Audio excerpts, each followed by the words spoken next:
আৰু তেওঁলোকে ৰাজভৱনত বিচাৰিছিলে কি ৰাজ্যপালটো নাছিলেই তেওঁলোকে কিয় তাত গৈছিল মই এইটো কথা আজিলৈকে বুজি পোৱা নাই য'ত গভৰ্ণৰ মণিপুৰত আছে যদি গভৰ্ণৰজন মণিপুৰত আছে ঘৰটোতো খালী হৈ আছিল গভৰ্ণৰ আছে বোলে নহয় জোৰ কৰি গৈ তেওঁক মেমৰেণ্ডাম দিম তেতিয়া আমি কলোহেঁতেন ঠিক আছে 10 জন আহক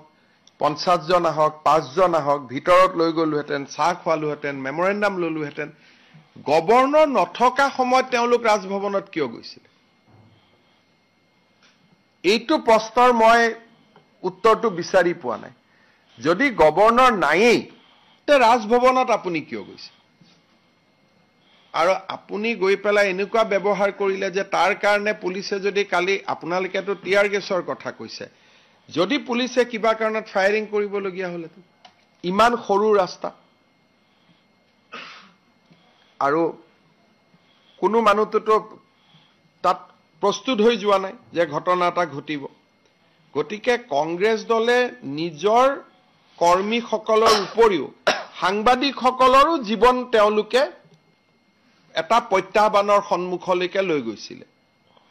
আৰু মই জাৰ্নেলিষ্টসকলকো ৰিকুৱেষ্ট কৰিম যে আপোনালোকে এনেকুৱা কাৰণ কংগ্ৰেছ দলৰ বিহেভিয়াৰটো ক'ত কেতিয়া কৰি দিয়ে ঠিক নাই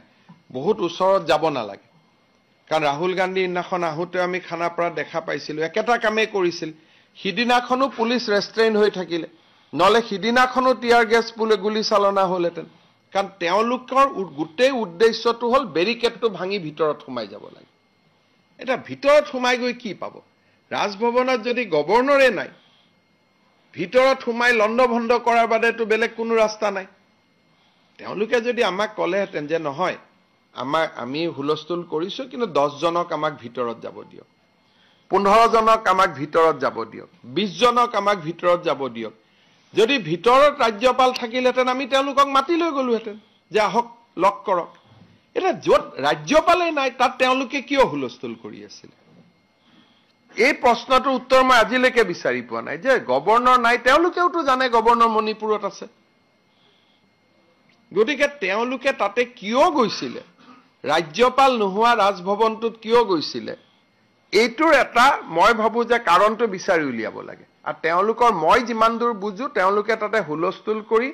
পুলিচক উত্তেজিত কৰি ফায়াৰিং আদি কৰোৱাব খুজিছিলে আৰু বিষয়টো টিয়াৰ গেছতে সমাপ্ত হ'ল কিন্তু তেওঁলোকে আৰু মই পুলিচকো খুজিছো পাৰমিশন লৈছে নেকি নহয় ইনফৰমেশন দিছে যে আমি যাম ইন্টিমেশন পাৰমিশন বিচৰা নাই